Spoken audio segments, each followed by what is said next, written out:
Bonjour, c'est Graziella. Je vais vous parler de enfants et bienveillance. Je n'ai jamais fait de podcast jusqu'à maintenant.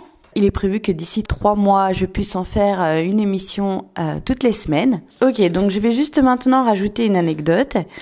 J'ai des amis qui sont à la maison, qui ont un enfant en bas âge. Celui-ci se met à rôter après son repas et l'un des deux parents lui répond « Mais dis donc, c'est pas bien de rôter !» Et donc aujourd'hui, nous allons parler du rot.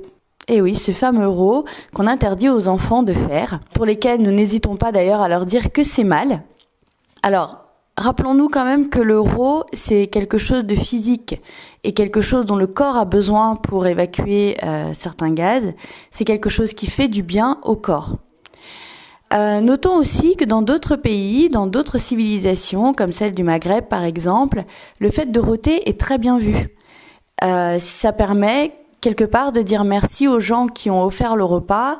C'est quelque chose qui met tout le monde d'accord et tout le monde de bonne humeur. Alors comment faire, nous, dans notre civilisation, peut-être pour trouver un juste milieu entre ce qui est réellement mal, et ça j'en parlerai aussi dans d'autres podcasts, et ce qui peut gêner et ce qui peut être accueilli. Finalement, est-ce que nous pouvons demander à notre enfant de rôter de manière plus discrète ? Ça peut être de lui demander de mettre la main devant la bouche, de s'éloigner de là où les personnes sont positionnées, par exemple. Et au final, si tout ça n'a pas pu être fait, de lui apprendre à s'excuser du fait que, effectivement, son rot a pu gêner.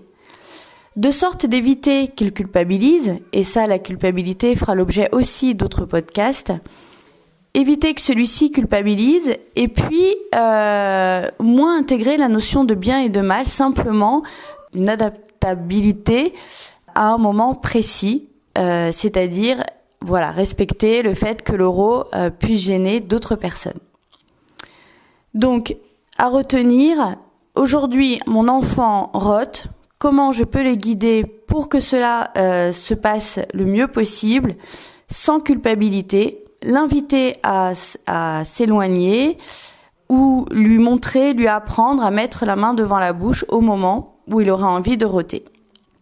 Voilà, donc je vous dis à la prochaine fois pour une autre émission. C'était Graziella dans Enfants et bienveillance.